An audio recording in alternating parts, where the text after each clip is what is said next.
Santo. Amen. Hello mga kaderek, magandang hapon sa Pinas at magandang gabi sa mansulok ng mundo. Claudius TV, aka Derek Ramsey. Ayan, mga kaderek, ito po yung kwarto ni Claudius TV. Ayan, mga kaderek, samahan niyo po kami sa aming paglalakbay patungo sa Clark, Pampanga sa Royce Hotel. Tara, samahan niyo po. Bye-bye!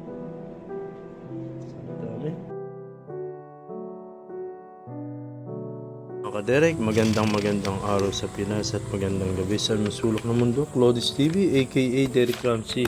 Mga kaderek, samahan niyo po muli si Claudius TV sa pagpapatuloy ng kabanata 6 na po ng No Limit Angre, pagiging makabayan at mansariling kapakanan.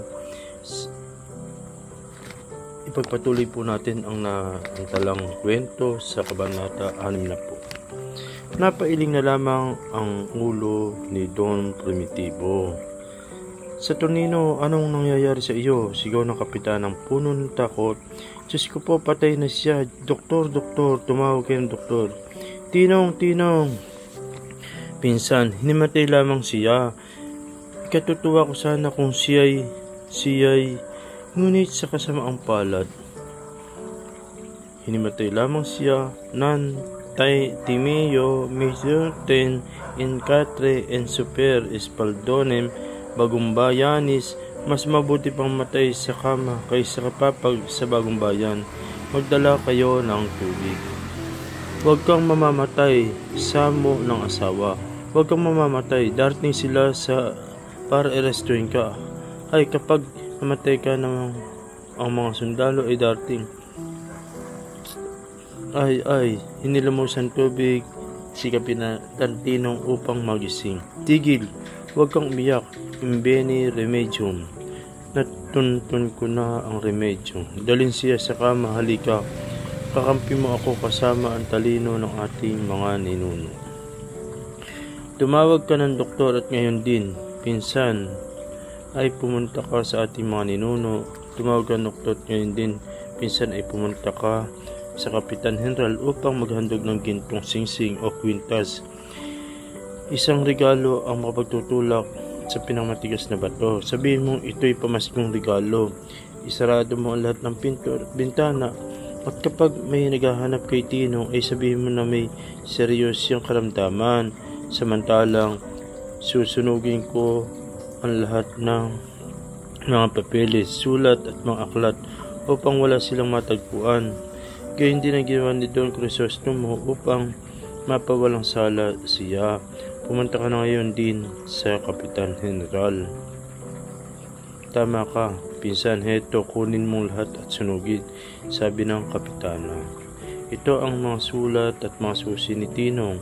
Sunugin mong lahat, siguraduhin mong walang maiiwan kahit isang pahayagan galing Europa. Mga panganib ang mga ito. Pinsan, pumunta ka na sa Kapitan General. Wika ni Don Primitibo, hayaan mo ako mag-isa, in extremis extrema. Sa masalimuot na oras, sa masalimuot na pagkakataon, bigyan mo ako ng kapangyarihan ng mga pinuno at ipakikita ko sa iyo kung papaano ko sasagipin ang aking bansa. Ang ibig kong sabihin ay si Tinong. Pagkatapos ay nagsimula na si Don Primitibo na magbigay ng utos. Pinasisiyasat niya ang mga aparador at mga lalagyan. Pinasara ang mga papel, mga aklat at mga sulat. Sa tulong ng isang palakol ay tinapyas niya ang mga lumang baril at hinulog sa kanal ang mga kalawanging revolver. Nang gabi ring iyon ay isang malaking pagtitipon ang dinaraos sa Intramuros. Ang lahat mga dumalo ay purong Kastila. Para sabihin ko sa inyo ang totoo, nung una ay hindi ko pa matanggap ang mga praile at ang mga pinuno ng Guardia Civil. Iniisip ko kung gaano sila kasama, wika ng isang babae. Ngayon na, natatanaw ko na ang kanilang silbi at tunay na pagsiservisyo ay halos maaari ko nang mapangasawa ang isa sa kanila. Ako rin, sang-ayon ng isang payat na babae. Nakapanghinayang nawala na ang ating gobernador na siyang tatapos sa mga pilibustero. Di ba't sinabi nilang maraming lalawigan ang kailangan lagyan ng populasyon? Bakit di nila itapon ang mga ito roon? Kung ako lamang ang Kapitan General, mga binibini sa bad ng lalaking may isang braso. Batid ng Kapitan Henral ang kanyang tungkulin. Sa katunayan, narinig kong di gaano pinapansin to ng kapitana dahil marami siyang iniipong mga pabor kay Ibarra. Iniipong mga pabor? Wika ng binibining nagpapaypay. Nakita mo na kung gaano kawalang galang ang mga Indyong ito. Paano sila itinuturing na parang mga tao? Jesus, alam ba ninyo kung gaano ang aking narinig? Wika ng isang militar. Ano ang kanilang sinabi? Mapagkakatiwalaan ang mga tao ang nasabi nito. Banggit ng militar sa gitna ng matinding katahimikan. Yan palang si Ibarra hindi talaga magpapatayo ng paaralan. Jesus, nakita mo na, sagot ng babaeng naniniwala sa kwento. Ang paaralan ay pambalat kayo lamang. Ang nais niya ay isang kuta na makapagsasangga sa kanyang kapag siya inatake. Jesus, tanging isang Indyo lamang ang makaiisip ng isang karuwagan na tulad noon. Paliwanag ng matabang babae. Kung ako ang Kapitan Henral, makikita nila. Subalit sinabi ng pilibustero ay anak ng isang Espanyol. Wika ng lalaking may kapansanan. Bakit kailangan kalabanin niya tayo? Siya nga. Wika ng matabang babae na walang takot. Marahil ay hindi siya purong Espanyol. Walang Indyong nakauunawa sa revolusyon. Lahing mga uwak? Alam ninyo ba kung ano ang narinig kong balita? Tanong ng isa na sumabad sa usapan. Ang asawa ni Kapitan Tinong, naaalala niyo ba siya? Naghapunan tayo sa kanilang tahanan noong pista ng Tondo. Iyong mayroong 2 anak na babae, nagbigay siya ng isang singsing sa Kapitan Henral na nagkakalaga ng 1,000 piso. Tumalikod ang taong may isang braso at para sa anong dahilan? Tanong ng isa habang ang matay kumikislap at ang sabi ng babae, ito raw ang pamaskong handog. Pasko? Ito'y sa 1 buwan pa. Marahil ay may kinatatakutan sila, wika na matabang binibini. Kaya't ginagawa nila ito. Bago pa man ang okasyon, dagdag ng payat na babae. Ang hindi hinihinging pagpapaumanhin ay pang-anim ng kasalanan. Gayon din ang aking naiisip. Kinakailangan tingnan natin ito na maigi, wika ng lalaking may isang braso. Ikinatatakot kong may kahina-hinala rito. Kahina-hinala? Yan din sana ang aking sasabihin, dagdag ng payat. Ang asawa ni Kapitan Tinong ay sakim. Hanggang ngayon ay wala pa siyang ipinapadala sa atin kahit na tayo ay namamalagi sa kanilang bahay. Naisip ko lang, isang babae na labis ang pagkakuripot ay nagpakawala ng 1,000 piso. Naniniwala ako na ang singsing na iyon ay ang singsing na suot ng kanyang anak na babae ng araw na maghapunan tayo sa kanilang tahanan. Palagi siyang may suot ng mga diamante.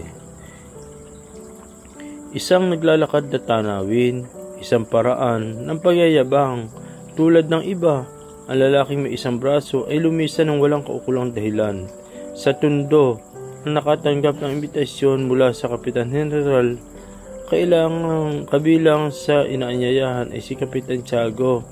Tinanong na labis ang kabang nararamdaman ng sunduin ng mga Gwardiya Sibil sa kanyang bahay. Ayan mga kadirek, dito po nagtatapos sa ika-6 na pong kabanata at maraming salamat po sa patuloy niyo pa pong pagsama kay Clodis TV. Ayan po, andito na po tayo sa Clark, Pampanga na kung saan ay magdi-dinner po tayo sa Royce Hotel. Ayan mga kadirek, maraming salamat po sa inyo at kung hindi pa po kayo subscribe kay Clodis TV, please subscribe my YouTube channel and click the notification bell para lagi po kayo updated sa aking mga bagong video. I love you. Mwah, chup chup.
Excellent!